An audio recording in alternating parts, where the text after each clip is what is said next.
News 18 लोकमतवर आपण पाहताय संध्याकाळच्या बातम्या. मी मिलिंद भागवत आणि आता बातम्या पाहूयात सविस्तर. बच्चू कडू आणि रवी राणा यांच्यातला वाद दिवसेंदिवस वाढतच चाललाय. रवी राणा यांनी माझ्यावर केलेले आरोप सिद्ध करावेत, नाहीतर त्यांनी माफी मागावी, अन्यथा राणा यांना जशास तसं उत्तर देण्याचा इशारा आमदार बच्चू कडू यांनी दिलाय. रवी राणा यांच्यामुळे मी एकटा नाराज नसून मला जवळपास 50 आमदारांचे फोन आले. अनेकांनी संपर्क साधून नाराजी व्यक्त केल्याचंही बच्चू कडू म्हणाले. मी केलेल्या मागणीवर 1 तारखेपर्यंत विचार न झाल्यास आक्रमक भूमिका घेण्याचा इशारा त्यांनी दिला आहे.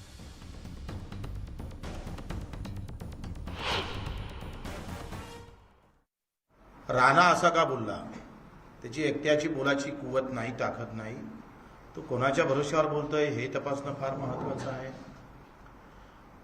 त्यानं एकावरच प्रश्नचिन्ह निर्माण केले नाही, फक्त बच्चू कडूवर प्रश्नचिन्ह नाही तर 50 आमदारावर प्रश्नचिन्ह निर्माण झाले आहे. मग 50 आमदारावर जेव्हा प्रश्नचिन्ह निर्माण होतं तेव्हा सीएमवर पण प्रश्नचिन्ह निर्माण होणार, देवेंद्रजीवर प्रश्नचिन्ह निर्माण होणार. बरेच आमदार आमच्या संपर्कात आहे. 7 ते 8 आमदारांचा फोन येऊन गेला का बा हे आमच्यासाठी आता अस्तित्वाला प्रश्न निर्माण झाला, आमच्या अस्तित्वाला प्रश्न निर्माण झाला. आज बच्चू कडूवर आरोप सत्तेतल्या माणसानं करावं, उद्या आम्ही ज्यांना पाठिंबा दिला, ज्यांनी कष्ट घेतले, तुम्हाला माहित आहे काय हे सत्ता बदलल्या झाल्यानंतर राजकारणाचा एक वेगळ्या प्रकारचा मोठा बदल आम्ही पाहतो राज्यामध्ये पडताना दिसतो. आमच्या अस्तित्वालाच कोणी जर आता घरातलाच माणूस जर बोट टाकत असेल तर ते बोट छाटण्याचं काम बच्चू कडू केल्याशिवाय राहणार नाही. आणि मग यासाठी 1 तारखेला आम्ही राणाला वेळ दिलेला आहे. कोणावर आरोप करताना अशा पद्धतीनं आरोप करणं, या पद्धतीनं त्याचं अस्तित्वच पणाला लावणं हे फार चुकीचं आहे. आणि म्हणून आम्ही पुरावे मागितले 1 तारखेपर्यंत. 1 तारखेपर्यंत राणानं पुरावे द्यावे. त्यामुळे 1 तारखेपर्यंत आमदार रवी राणा यांनी पुरावे द्यावेत. जे आरोप माझ्यावर केलेत त्याबद्दल अन्यथा जाहीर माफी मागावी, अन्यथा बच्चू कडू सोडणार नाही. यावेळेची लढाई ही आरपारची असेल असा इशारा सुद्धा बच्चू कडू यांनी दिलाय. रवी राणा यांनी केलेले आरोप कदापि मान्य होणारे नाहीत आणि यामुळे मी एकटाच नाराज आहे असं नाही, तर अनेक जण नाराज आहेत. हा केवळ माझ्या एकट्याचा अपमान नाही, तर एकनाथ शिंदे यांना पाठिंबा देणाऱ्या सर्व 50 आमदारांचा हा अपमान आहे. त्यांच्याबद्दल प्रश्नचिन्ह उपस्थित केलं गेलं आहे असंही बच्चू कडू यांचं म्हणणं आहे.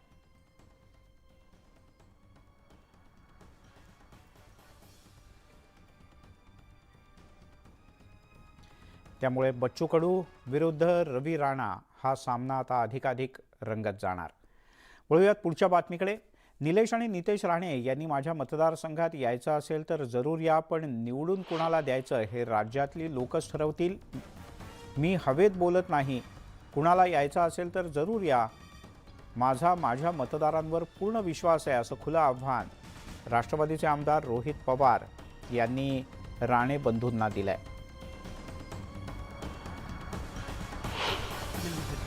हरकत नाही. 2024ला निलेशराव असतील, नितेशराव असतील, अजून ज्यांना माझ्या मतदारसंघामध्ये यायचं आहे त्यांनी त्या ठिकाणी यावं.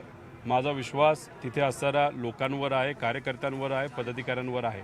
त्यामुळे मी जिंकेल नाही जिंकेल हे मी ठरवणार नाही, पण नक्कीच तिथे असणारे लोक त्या ठिकाणी ठरवतील. जे काम आजपर्यंत केलेलं आहे, काम केलेलं आहे. हवेत आम्ही कधी बोलत नसतो, आम्ही काम करूनच त्या ठिकाणी बोलत असतो. काही लोकांना हवेत बोलण्याची त्या ठिकाणी सवय झालेली आहे. दरम्यान रोहित पवारांच्या या वक्तव्यावर निलेश राणे यांनी काय म्हटलंय पाहूयात. सध्या स्थितीमध्ये जे रोहित पवारांचं जे काय म्हणजे एकंदरीत ते स्वतःला महाराष्ट्र राज्याचे राज्यपाल समजतात आणि सगळ्या प्रश्नांमध्ये नाक घालत असतात. त्यांना सवय झालेली आहे की त्यांना असं वाटतं की आता जनताच मला निवडून देईल वगैरे वगैरे. ते भ्रमात आहेत. त्यांनाच कळलेलं आहे की त्यांचं आता काय खरं नाही. एकटं बघा, तो मतदारसंघ मुळात त्यांचा नाही. आणि त्यांनी जी काही कामं केली आहेत ती राम शिंदे साहेबांनी जेव्हा मंत्री असताना आणि तिकडे आमदार असताना त्यांनी अनेक कामं तेव्हा तिकडे सुरू केली होती आणि पूर्णत्वास येणार होती आणि तेवढ्यात त्यांचा पराभव झाला. आणि म्हणून रोहित पवारांना तिकडे काहीतरी काय करता आलं, कारण की ही सगळी राम शिंदे साहेबांची कामं त्यांनी कंटिन्यू केली. बरं, पण आता स्थिती तशी त्यांच्यासारखी नाहीये, म्हणजे जिंकण्यासारखी तर मुळीच नाहीये. त्यांना स्वतःला पराभव दिसतोय आणि म्हणून त्यांना ते हे तयार करायचं वातावरण की बघा मी असं करतो, मला त्रास दिला जातोय वगैरे वगैरे. सध्या परिस्थिती तशी नाहीये. हे सरळ सरळ पडतील. कोणी आमचा साधा उमेदवार जरी तिकडे न प्रचार करता पण निवडून येईल अशी परिस्थिती तिथे कर्जत जामखेडला झालेली आहे. कारण का हे काय राज्यपाल असल्यामुळे हे जिल्ह्याच्या बाहेरच असतात आणि हे राज्याचे प्रश्नांवर जास्त नाक घुपसत असतात आणि म्हणून त्यांना जिल्ह्यातल्या प्रश्नांची तेवढी माहिती नाहीये. तिकडे राष्ट्रवादी काँग्रेसनं मुख्यमंत्री पदावर आता थेट दावा केलाय. भविष्यामध्ये अजित पवार हे मुख्यमंत्री झालेले मला निश्चित आवडेल, राज्यातल्या जनतेलाही आवडेल असं आमदार रोहित पवार यांनी म्हटलंय. अजित पवार मुख्यमंत्री झाले तर महाराष्ट्राला सुद्धा त्याचा मोठा फायदा होईल, शिवाय राष्ट्रवादी काँग्रेसला सुद्धा फायदा होईल असं विधान रोहित पवार यांनी केलं. रोहित पवार यांच्या वक्तव्यानं येत्या काळात राष्ट्रवादीकडून आता मुख्यमंत्री पदावर दावा केला जाणार याचे संकेत मिळत आहेत. काँग्रेसनं सुद्धा रोहित पवार यांच्या या वक्तव्यावर सावध प्रतिक्रिया दिली आहे. राष्ट्रवादीचा मुख्यमंत्री त्या ठिकाणी होत असेल तर दादांसारखा एखादा नेता त्या पदावर गेला तर नक्कीच पार्टीला असेल, राज्याला असेल त्याचा त्या ठिकाणी फायदा होईल. पण जेव्हा आपण म्हणजे राष्ट्रवादी असेल, काँग्रेस जेव्हा एकत्र त्या ठिकाणी लढतो आणि उद्धव ठाकरे साहेबांचा गटसुद्धा जर एकत्रित आला तर मग सर्वच घटकांना विश्वासात घेऊन कसं समीकरण त्या ठिकाणी असेल या बाबतीत आमचे पक्षाचे वरिष्ठ त्या ठिकाणी निर्णय घेत असतात. रोहित पवार मागे असं बोलले होते की सर्व ज्येष्ठ नेते पवार साहेबांसहित दादांसहित हे मार्गदर्शन करतील आणि तिकीट त्यांनाच वाटायची आहे, सरकार त्यांनाच बनवायचं आहे. ते अजितदादा मुख्यमंत्री बनले तर फार महाराष्ट्राचं भलं होईल किंवा धडाडीचे मुख्यमंत्री होईल असं जे आज ते बोलले आहे त्या मागच्या बोलण्याशी आजच्या या बोलण्याचा काही संबंध आहे का हे बघितलं पाहिजे. मुख्यमंत्री एकनाथ शिंदे आणि उपमुख्यमंत्री देवेंद्र फडणवीस हे संपूर्ण महाराष्ट्राचा दौरा करणार आहेत. दोघेही एकत्रित हा दौरा करतील असं कळतंय. येत्या शनिवारपासून हा दौरा सुरू होणार आहे. राज्याच्या प्रत्येक भागात अतिवृष्टीमुळे जे पिकांचं अतोनात नुकसान झालेलं आहे त्याचा आढावा घेण्यासाठी मुख्यमंत्री आणि उपमुख्यमंत्री एकत्रितपणे हा दौरा करणार आहे.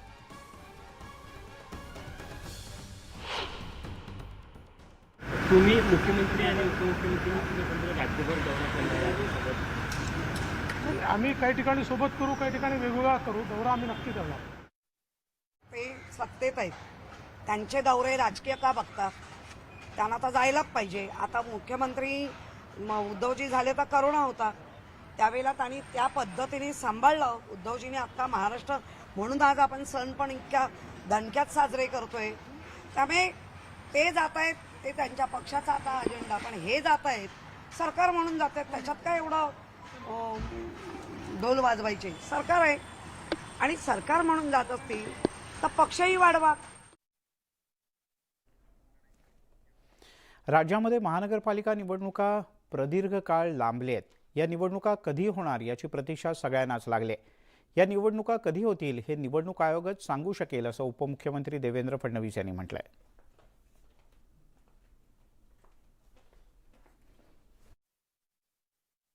कोर्टामध्ये केस चाललेली आहे आणि त्या केसचा जो काही निकाल लागेल किंवा जो काही डायरेक्टिव्ह मिळेल त्यानुसार निवडणुका ठरतील.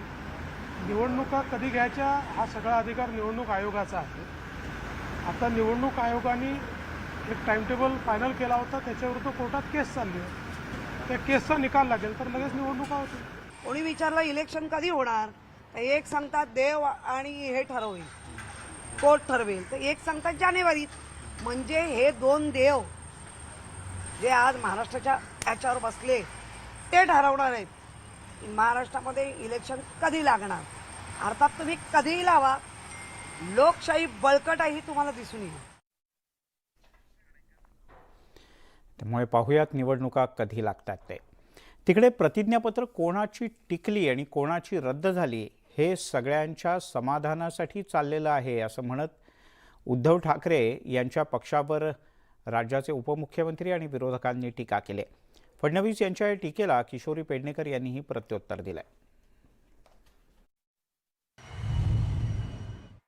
कोण कशाच्या बातम्या करते मला माहीत नाही. निवडणूक आयोगामध्ये अशा प्रकारचे कुठलेही ॲफिडेव्हिट लागत नाही. त्यांचं एखाद्या पक्षाला रिकग्निशन द्यायचं, एखादं चिन्ह द्यायचं याचे नियम ठरलेले आहेत गेल्या 20 वर्षात वेगवेगळ्या आयुक्तांनी त्या संदर्भात लिहिलेले निर्णय हे प्रमाण आहेत. त्यामुळे कोणाचे ॲफिडेव्हिट किती आहेत, कोणाचे रद्द झाले, कोणाचे टिकले, हे सगळं स्वतःच्या समाधानाकरता चाललं. किती चुकले किती बरोबर ते कोर्ट बघेलच. आजही आमचा कोर्टावर विश्वास आहे, आजही आमच्या न्यायदेवतेवर विश्वास आहे, आजही आमच्या संविधानावर विश्वास आहे. आम्ही विश्वास ठेवतोय आणि ठेवणारच. असंवेदनशील माणसांचं संवेदनांच्या गोष्टी करू नयेत असा जोरदार टोला पाणीपुरवठा मंत्री गुलाबराव पाटील यांनी युवासेनेचे अध्यक्ष आदित्य ठाकरे यांना लगावलाय. शिंदे फडणवीस सरकार नुसत्या घोषणा करणारं सरकार असल्याची टीका आदित्य ठाकरे यांनी केली होती. त्याला गुलाबराव पाटील यांनी प्रत्युत्तर दिलं. आदित्य ठाकरे यांनी 2.5 वर्षात दौरे केले असते तर हे सरकारच अस्तित्वात आलं नसतं असंही पाटील यांनी आवर्जून सांगितलं. आदित्य साहेबांना हे सांगावं की 2.5 वर्षामध्ये आपण किती जिल्ह्यामध्ये फिरलात, किती लोकांशी संपर्क साधला, किती जिल्ह्यांच्या बैठकी घेतल्या, किती आमदारांना आपण भेटलात, याच्यावरून आपली संवेदना काय होती ही गुलाबराव पाटलाला किंवा इतर लोकांना सांगण्याची गरज नाही. तुम्ही जर संवेदनशील राहिला असतात तर हे सरकार अस्तित्वातच आलं नसतं. बेसंवेदनशील माणसाने संवेदनाच्या गोष्टी करणं मुखातून शोभत नाही. दिवाळीमध्ये शिवाजी पार्कमधील दीपोत्सवाच्या निमित्तानं राज्याचे मुख्यमंत्री एकनाथ शिंदे, उपमुख्यमंत्री देवेंद्र फडणवीस, मनसेचे अध्यक्ष राज ठाकरे एकाच व्यासपीठावर दिसले. यानंतर राज्यात मनसे, भाजप आणि शिंदे पक्षाची महायुती होणार असल्याच्या चर्चा जोरात आहेत. आता राज्याचे महसूल मंत्री राधाकृष्ण विखे पाटील यांनी युतीत मनसेचं स्वागत असेल असं म्हटलंय.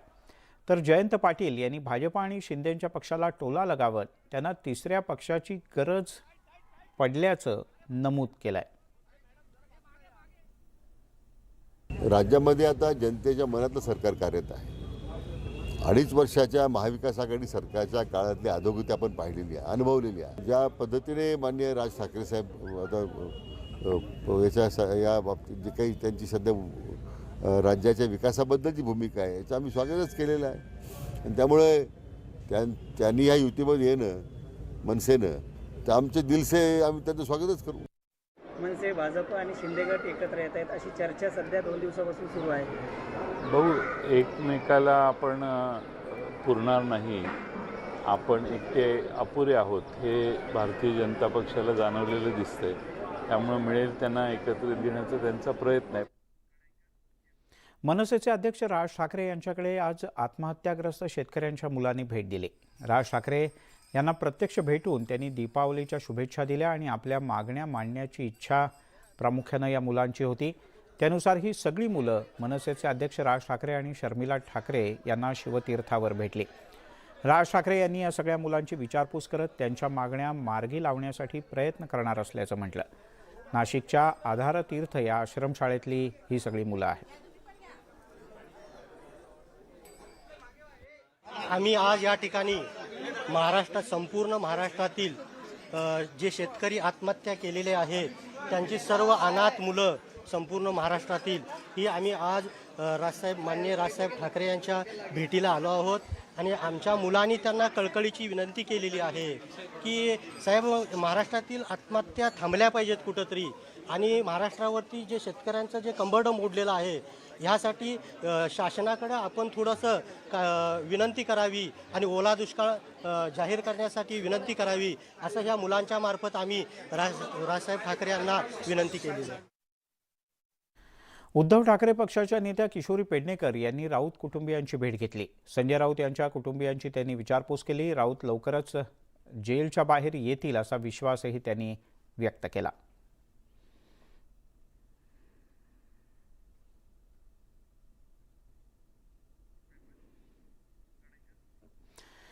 तिकडे दिल्लीचे मुख्यमंत्री आणि आम आदमी पक्षाचे सर्वेसर्वा अरविंद केजरीवाल यांनी नव्या चलनी नोटांवर लक्ष्मी आणि गणपतीचा फोटो छापावा अशा प्रकारची मागणी केली आहे.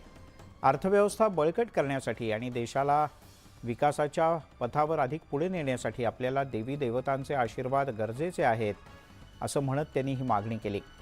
नोटांवर महात्मा गांधीजींचा फोटो तसाच ठेवत दुसऱ्या बाजूला लक्ष्मी आणि गणपतीचा फोटो छापला पाहिजे असं त्यांनी म्हटलंय.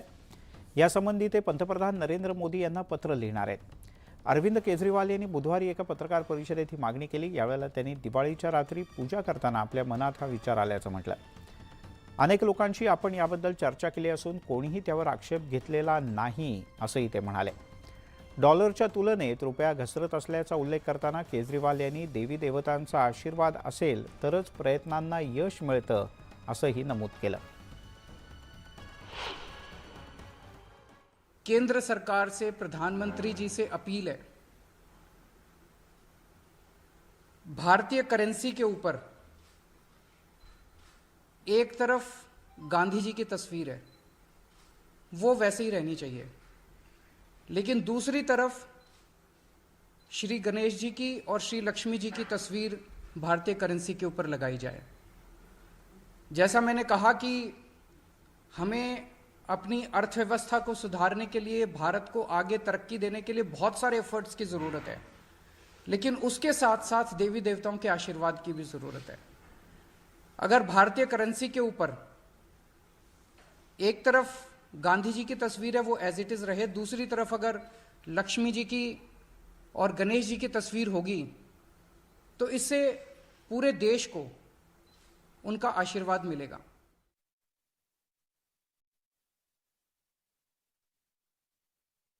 आप सोचिए, वही अरविंद केजरीवाल जो थोड़े दिन पहले प्रेस कॉन्फ्रेंस करके कह रहे थे कि अगर गलती से आपने दिवाली मना लिया तो आपको जेल में डाला जाएगा, आज वो अचानक लक्ष्मी जी और गणेश जी के विषय में बोलते हुए पाए जा रहे हैं. दिवाली लक्ष्मी जी और गणेश जी का पर्व है और दिवाली मनाने पर जेल में डालने की धमकी देने वाला व्यक्ति आज किस प्रकार का यू टर्न ले रहे हैं, आज किस प्रकार का ढोंग कर रहे हैं, यह भी हम देख रहे हैं. जो भगवान श्री राम के भव्य मंदिर का भी विरोध करते थे, वो आज एक चुनावी मुखौटा लेकर के आए हैं, तो उनको याद रहे कि नरेंद्र मोदी जी सत्य सनातन के लिए जो कार्य कर रहे हैं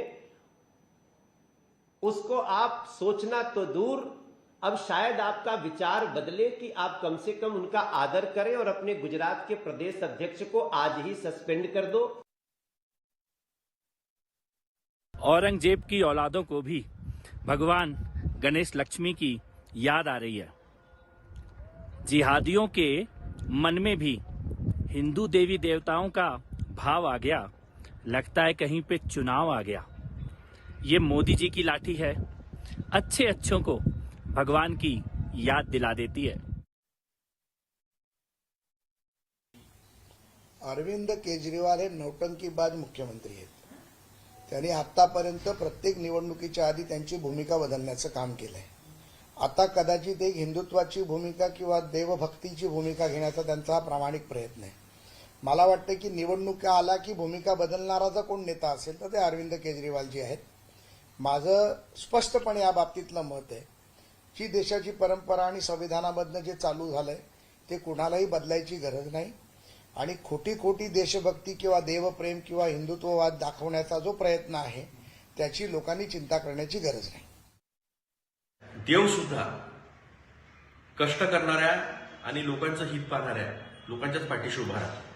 नाहीतर देवाचा आणि धर्माचा वापर करून भाजपने 8 वर्षात देशाची अर्थव्यवस्था किती रसातळाला नेली आणि देवाच्याच भक्तांना उपाशी ठेवलं, देवाच्याच भक्तांना बेरोजगार केलं, देवाच्याच भक्तांना महागाईच्या तोंडघशी पाडलं, हे सुद्धा स्पष्टपणे समोर दिसत आहे. त्यामुळे गुजरातची आणि हिमाचलची निवडणूक समोर ठेवून जर आपण पुन्हा हाच खेळ खेळण्याचा प्रयत्न करत असाल त्या देशाची जनता हुशार आहे.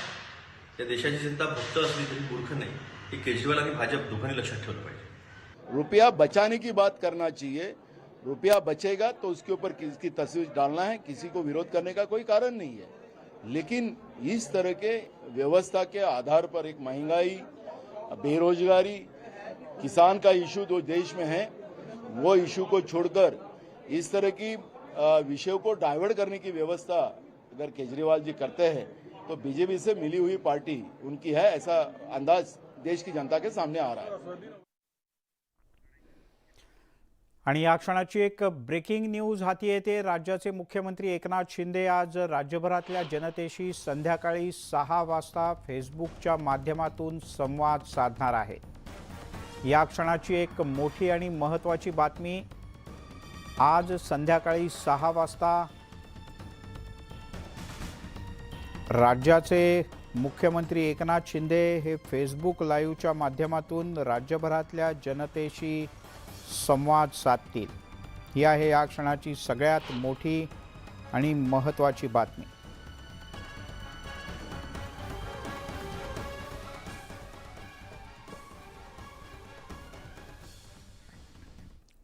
वळूयात अन्य काही बातम्यांकडे. काँग्रेसचे ज्येष्ठ नेते मल्लिकार्जुन खरगे यांनी आज काँग्रेसचे राष्ट्रीय अध्यक्ष म्हणून औपचारिकपणे पदभार स्वीकारला. दिल्लीमध्ये काँग्रेसच्या मुख्यालयात हा कार्यक्रम पार पडला. यावेळेला काँग्रेसचे देशभरातील सर्व बडे नेते आवर्जून उपस्थित होते. मावळत्या प्रभारी अध्यक्ष सोनिया गांधी, राहुल गांधी, प्रियांका गांधी यांच्यासह काँग्रेसचे झाडून सर्व नेते यावेळी उपस्थित होते. मल्लिकार्जुन खरगे यांनी काँग्रेसच्या अध्यक्षपदाच्या निवडणुकीत खासदार शशी थरूर यांचा पराभव केला. सुमारे 2.5 दशकानंतर काँग्रेसच्या अध्यक्षपदी गांधी कुटुंबाच्या बाहेरची व्यक्ती विराजमान झाली आहे. आता काँग्रेस अध्यक्षपदाचा पदभार स्वीकारल्यानंतर पक्षाला एकजूट ठेवण्याचं मोठं आव्हान खरगे यांच्यासमोर असेल. आज मेरे लिए बहुत ही भावुक क्षण है. आज एक वर्कर, मजदूर का बेटा, एक सामान्य कार्यकर्ता को भारतीय राष्ट्रीय कांग्रेस का अध्यक्ष चुनकर ये सम्मान देने के लिए आप सबका हार्दिक आभार. मैं हमारे नए पार्टी अध्यक्ष खरगे जी को हृदय से बधाई देती हूँ.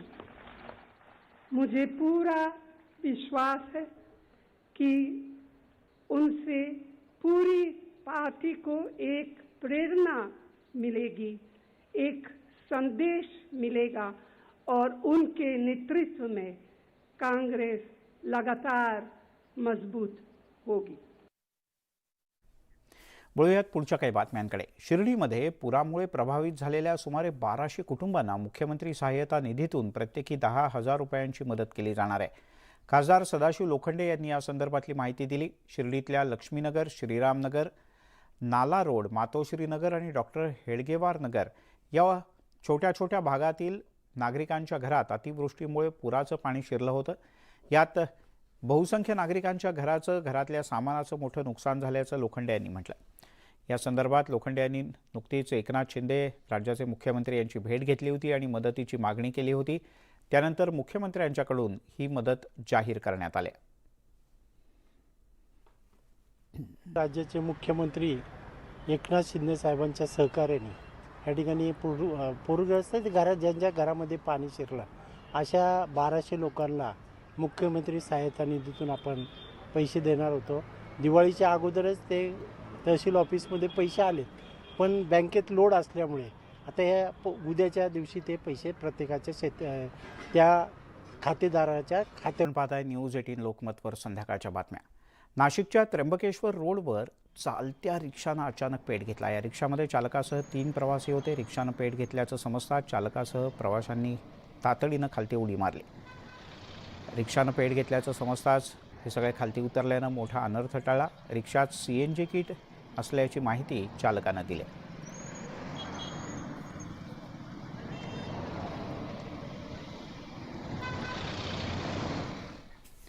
तिकडे कळंबोलीतल्या फूड कॉर्पोरेशन ऑफ इंडियाच्या गोदामाला भीषण आग लागली होती. या आगीत लाखो रुपयांचा तांदूळ जळून खाक झालाय. सकाळी 7 वाजण्याच्या सुमारास या गोदामाला आग लागल्याचं कळलं. पनवेल महानगरपालिका, कळंबोली अग्निशमन दल आणि सिडको अग्निशमन दलाच्या 5 गाड्यांनी आगीवर तातडीनं नियंत्रण मिळवलं.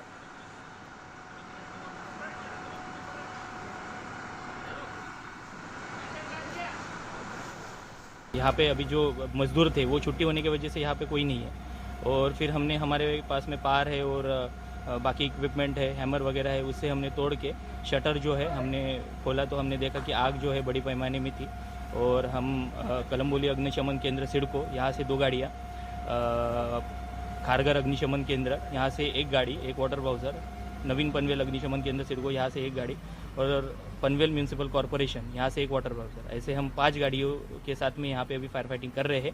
आग अभी कंट्रोल में है और आग बुझाने का काम चालू है. तिकडे मुंबईतल्या आरे कॉलनीमध्ये 16 महिन्यांच्या मुलीवर हल्ला करणारा नरभक्षक बिबट्या पकडण्यात वनविभागाच्या पथकाला यश आलंय.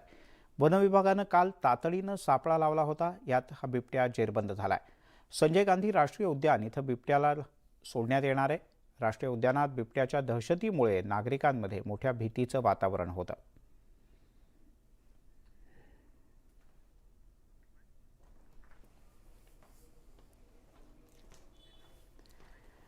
मावळमधल्या तळेगाव दाभाडे इथे कडोलकर कॉलनीमध्ये चोरी करण्याच्या प्रयत्नात चोर सीसीटीव्हीत कैद झालाय. धनंजय वाडेकर यांच्या घरात चोरी करण्याच्या बहाण्यानं चोर आत शिरले. 5 चोर घरात घुसले आणि त्यांनी कपाट उघडण्याचा प्रयत्न केला. मात्र कपाटाचा आवाज येताच वाडेकरांच्या पत्नीला जाग आली. सुदैवानं वाडेकर यांच्या घरातील कुठलीही सोन्याचे दागिने अथवा रोख रक्कम चोरीला गेलेली नाही. पण वाडेकर यांच्या धाडसाचं मात्र सर्वत्र कौतुक होत आहे.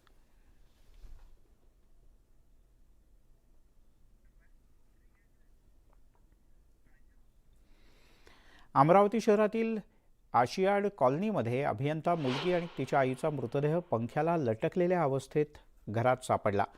प्रथमदर्शी ही आत्महत्या असावी असा संशय पोलिसांनी व्यक्त केला.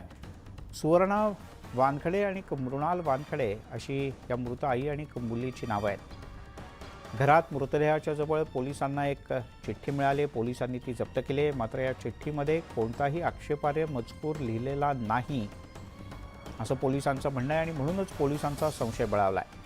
घराच्या बाहेरच्या मंदिराजवळ सोन्याचे दागिने आणि रोख रक्कम सापडल्यानं संशय आणखीनच वाढला आहे.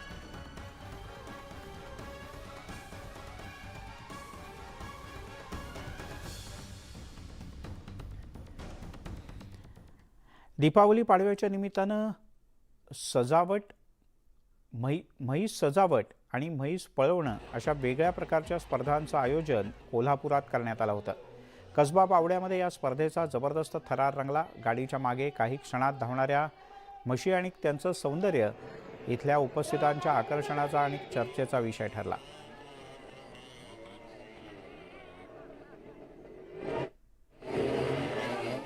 शेतकऱ्यांना आपण देवाप्रमाणे मानतो.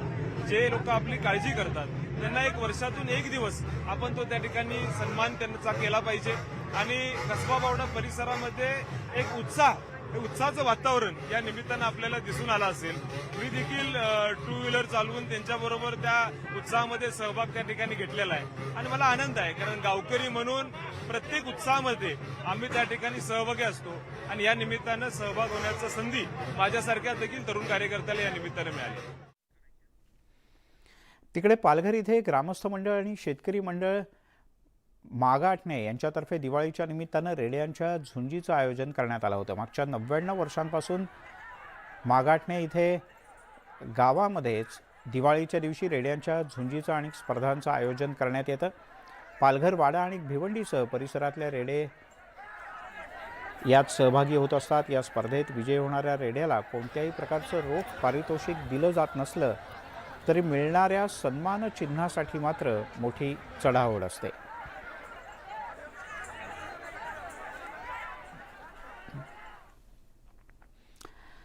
दिवाळीच्या पाडव्याच्या निमित्तानं यावर्षी बाजारात दाखल झालेल्या नवीन गुळाचे सौदे आज सुरू झाले. यावर्षीच्या गुळाला 5100 इतका उच्चांकी दर मिळाला आहे. गुळाला मिळालेल्या या उच्चांकी दरामुळे शेतकऱ्यांच्या कष्टाला गोडवा आलाय. मात्र हा दर कायम राहावा आणि दर पाडण्याचा प्रयत्न जर झाला तर सरकारनं त्यामध्ये हस्तक्षेप करावा अशी आग्रही मागणी शेतकऱ्यांनी केली.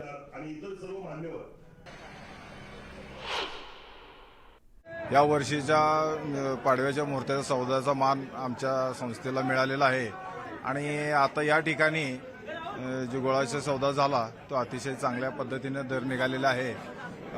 शेतकऱ्यांना 4 पैसे शिल्लक म्हणजे राहतील आणि साधारणतः हाच दर वर्षभर त्यांना कंटिन्यू राहिला तर अतिशय चांगलं म्हणजे काम होईल. या माध्यमातून 4 पैसे शेतकऱ्यांना मिळतील आणि या निमित्तानं सगळ्या आडत्यांना, शेतकऱ्यांना, सगळ्या सर्व इथल्या आपल्या लोकांना मी शुभेच्छा देतो. ह्या वर्षीचा जो दर मिळालेला आहे 5100 रुपये हा आमच्या शेतकऱ्यांसाठी समाधायक आहे. परंतु हा दर कायमस्वरूपी टिकावा हीच आमची शेतकऱ्यांची इच्छा आहे. सारथी मुहूर्तावरती हा दर काढला जातोय. आणि नंतर ह्या गुळाचे दर पाडले जातात आणि ह्याच्या अमानुष फटका शेतकऱ्यांना होतो आणि उत्पादन खर्च आणि हा जर काढला त्यामध्ये ताळमेळ बसत नाही. यामध्ये सरकारने ह्यामध्ये लक्ष घातलं पाहिजे की दराची कायम ती कंटिन्यू ती सातत्य यामध्ये राहिलं पाहिजे, तर त्या शेतकऱ्याला उच्चांकी दर मिळेल आणि त्याला 4 पैशाच्या केलेल्या कष्टाची चीज मिळेल. एक एवढीच एक इच्छा आहे. सांगलीच्या कृषी उत्पन्न बाजार समितीमध्ये आज पाडव्याच्या मुहूर्तावर गुळाच्या सौद्यांना सुरुवात झाली. मार्केट यार्डामध्ये गुळाचं पूजन करून यावर्षीच्या गुळाच्या सौद्याला मोठ्या उत्साहात सुरुवात झाली. सौद्याच्या प्रारंभीच गुळाला 4,200 रुपये इतका चांगला भाव मिळाला. सर्व दर चांगले आहेत, सर्व व्यापारी खुश आहेत, शेतकरी खुश आहेत आणि कितीही संकटं जरी आली गुळ व्यापाऱ्यांच्या वरती किंवा संकटानं नैसर्गिक संकटं जरी आली शेतकऱ्यांच्या वरती तरी गुळाचं उत्पादन चांगलं होतं आहे आणि सांगली मार्केटला चांगल्या पद्धतीनं इथल्या आडत्यांचं पेमेंट चांगलं आहे, खरेदीदारांचं पेमेंट चांगलं असल्यामुळे ही मार्केटपेठ वाढत चाललेली आहे आणि निश्चितपणे ह्या पुढे वाढ होईल. सांगलीची बाजारपेठ गुळासोबतच हळदीसाठी सुद्धा जगप्रसिद्ध आहे. सांगली कृषी उत्पन्न बाजार समितीमध्ये आज पाडव्याच्या निमित्तानं हळदीच्या सौद्यांना सुरुवात झाली. मार्केट यार्डामध्ये हळदीच्या पोत्याचं पूजन करून यावर्षीच्या हळद सौद्याला मोठ्या उत्साहात सुरुवात झाली. सौद्याच्या सुरुवातीलाच हळदीला 8,000 रुपये प्रति क्विंटल इतका दर मिळाला आहे. आजच्या सौद्यामध्ये गेल्या 10-12 दिवसापासून सौदे बंद होते. आजच्या सौद्यामध्ये हळदीच्या बाजारामध्ये जर बघितलं तर स्थिरता आहे. जे भाव राजापुरीचे स्टॉकचे माल आहेत 8,700 8,800 रुपयेचे दर म्हणजे 200-300-400 रुपये वर आहेत व कडप्यालाही 200-400 रुपये वर आहेत. पण एकंदरीत बाजारात स्थिरता दिसून येत आहे. मालामध्ये डिमांड चांगली दिसून आलेली आहे आणि चांगल्या फोर्समध्ये आज माल विकत आहेत. जवळजवळ 3,000 पोत्याचा आज विक्रीचा अंदाज आहे. कोल्हापूरमधून एक मोठी बातमी समोर येते. गेल्या वर्षीच्या ऊसाचा हिशोब द्या आणि यंदाचा दर निश्चित करा या प्रमुख मागणीसाठी अंकुश संघटना आक्रमक झाली असून त्यांनी जोरदार आंदोलन सुरू केलं आहे. संघटनेच्या कार्यकर्त्यांनी शिरोळ तालुक्यात ऊस वाहतूक करणाऱ्या गाड्या रोखून धरल्या. यावेळेला कार्यकर्त्यांनी जोरदार घोषणाबाजीही केली. जोपर्यंत प्रशासन FRP देत नाही तोपर्यंत आंदोलन सुरूच ठेवण्याचा निर्धार आंदोलकांनी केला आहे.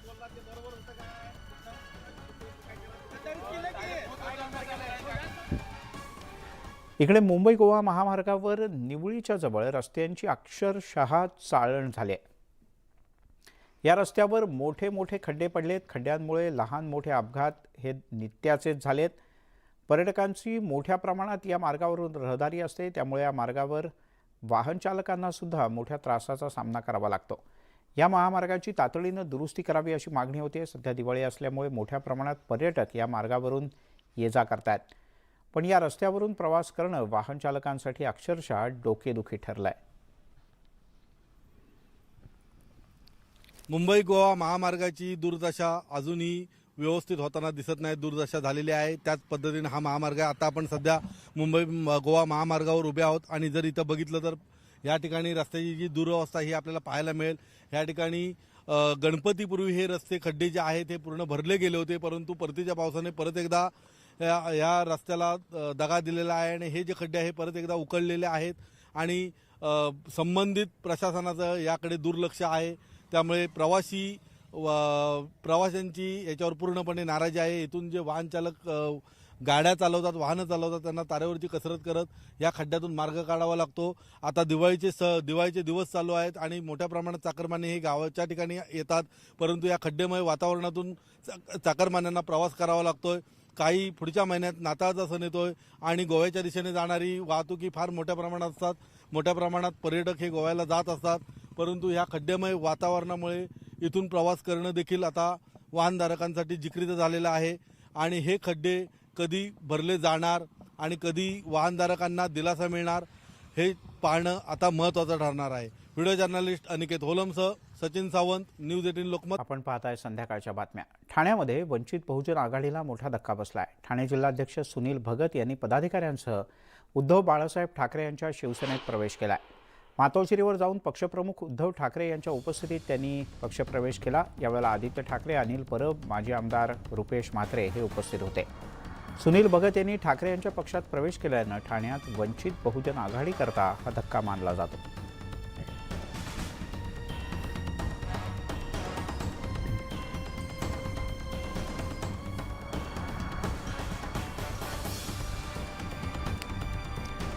राज्याचे माजी गृहमंत्री अनिल देशमुख यांनी मुंबई उच्च न्यायालयात जामिनासाठी याचिका दाखल केली.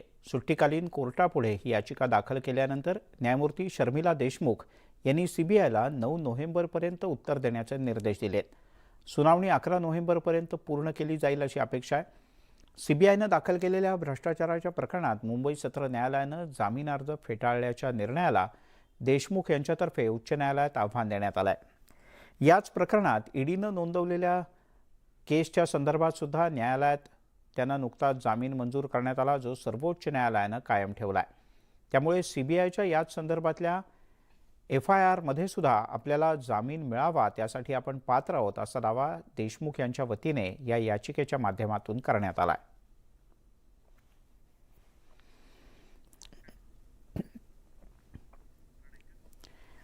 बिहारच्या गया इथे कोडरमा रेलखंडच्या गुरपा रेल्वे स्टेशनवर रुळावरून घसरलेल्या मालगाडीचा एक व्हिडिओ समोर आलाय. ही मालगाडी ट्रॅक सोडून एका बोगीला घेऊन सुसाट निघाल्याचं दिसतंय. मालगाडी आपल्याकडे येत असल्याचं पाहून लोकांनी या ठिकाणाहून अक्षरशः पळ काढला. ब्रेकनंतर आपल्या सगळ्यांचं पुन्हा एकदा स्वागत. आज पाडवा आणि भाऊबीज, बहीण भावाच्या नात्याच्या मांगल्याचं प्रतीक असलेला भाऊबीजेचा हा सण भाजप विधान परिषदेचे गटनेते आमदार प्रवीण दरेकर यांनी आपल्या बहिणींसोबत साजरा केला. दरवर्षीप्रमाणे यंदाही दरेकर यांच्या बहिणींनी त्यांचं औक्षण केलं आणि आपल्या भाऊरायाच्या यशासाठी प्रार्थना केली.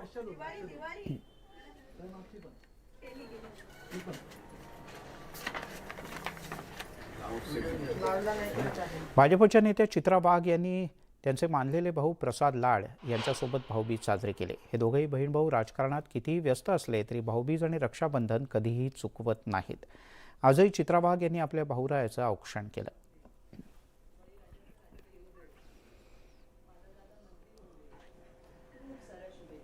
बहीण भावाच्या नात्याचा सण म्हणजे भाऊबीज. केंद्रीय अर्थराज्यमंत्री डॉक्टर भागवत कराड यांनी सुद्धा भाऊबीज साजरी केली.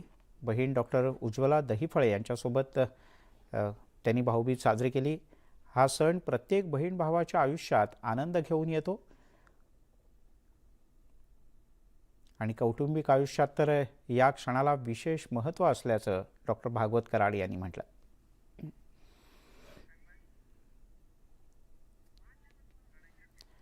भाऊबीज आणि दिवाळी पाडव्याच्या निमित्तानं शिंदे गटाचे सेलिब्रिटी आमदार शहाजीबापू पाटील यांना पंचक्रोशीतल्या महिलांनी ओवाळलं. यावेळेला शहाजीबापू पाटील यांनी माझ्या बहिणींची सुरक्षा हीच ओवाळणी अशी भावना व्यक्त केली.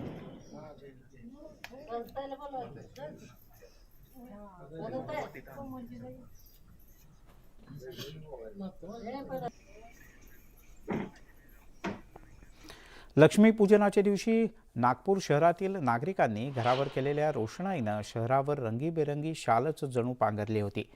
दिवाळीच्या दिवशी ड्रोनच्या माध्यमातून केलेल्या या चित्रीकरणात अतिशय विहंगम असं दृश्य समोर आलंय. आकाशात फुटणारे फटाके शहरावर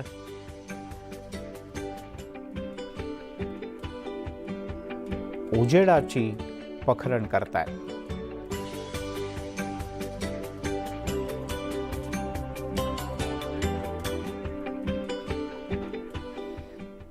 पंढरपुरातील आष्टी गावात दिवाळीच्या पाडव्याच्या निमित्तानं संपूर्ण गावातील लोक एका ठिकाणी येऊन एकमेकांना शुभेच्छा देतात. यावेळी पट्टणकोडोली यात्रेतील मुख्य पुजारी फरांडे बाबा परतीच्या वेळेला आष्टी गावात जंगी मिरवणूक काढली जाते. हेडांग खेळत आपल्या दिवाळीच्या सणाला निरोप देतात. यावेळेला गावातील आणि परिसरातील लोक मोठ्या संख्येनं उपस्थित असतात.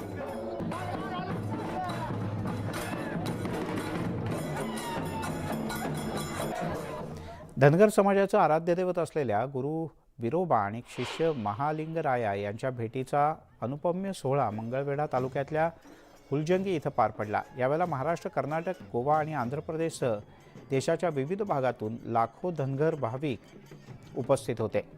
या भेटीच्या दरम्यान हजारो टन भंडारा, खोबरं आणि लोकराची उधळण करण्याची परंपरा आहे.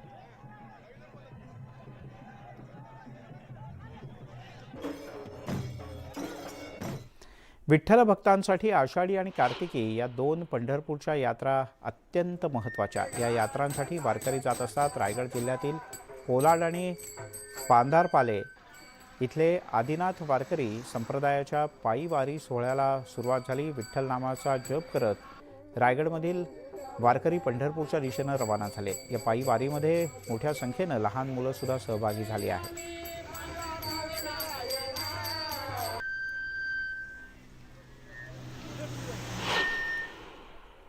हा आमचा गेले 92 वर्षापासूनचा गुरुवर्य गंगाजी बाबा यांनी ही पायीवारी चालू केलेली आहे. ती कोलाट ते पंढरपूर असा हा आमचा प्रवास आहे.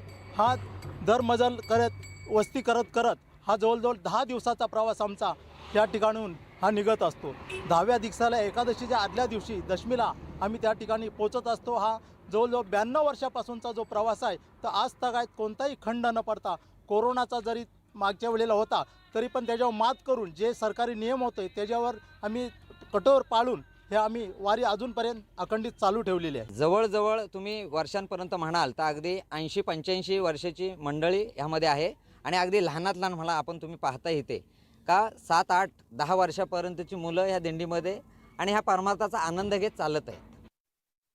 भाऊबीज आणि दिवाळीच्या सलग सुट्ट्यांच्यामुळे शिर्डीमध्ये भाविकांची मोठी गर्दी झाल्याचं पाहायला मिळत आहे. साईबाबांच्या जयघोषानं साईनगरी दुमदुमली. यावर्षी कोरोनाच्या निर्बंधाशिवाय 2 वर्षानंतर पहिल्यांदाच शिर्डीमध्ये दिवाळीचा सण अतिशय उत्साहात साजरा होतोय. या सुट्ट्यांमध्ये देवदर्शनासाठी पुन्हा एकदा प्रचंड गर्दी होऊ लागली. अभिनेते नेते यांच्यासह भाविकांची पावलं साईबाबांच्या दर्शनासाठी वळू लागलेत. शिर्डीत भाविकांनी बाबांच्या दर्शनासाठी मोठी गर्दी केली.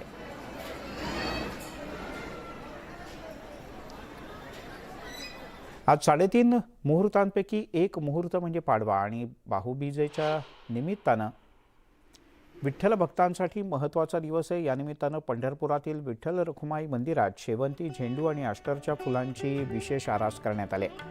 विठुरायाचा आणि रुक्मिणी मातेचा गाभारा, सभामंडप, मंदिरातील खांब या सर्व ठिकाणी फुलांची अतिशय आकर्षक सजावट करण्यात आली.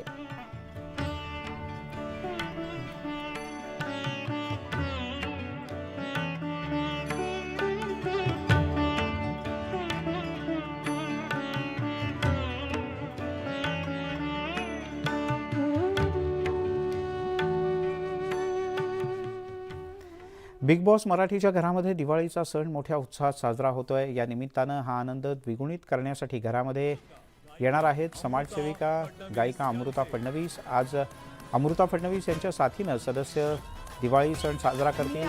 त्यांच्यासोबत काही साप्ताहिक कार्य रंगेल. पण किरण माने आणि यशस्वी यांनी अमृता फडणवीस यांना काही प्रश्न देखील विचारले. बिग बॉसच्या घरात स्वागत करूया समाजसेविका गायिका अमृता फडणवीस यांचे. मी आले असे बिग बॉस मध्ये तर मला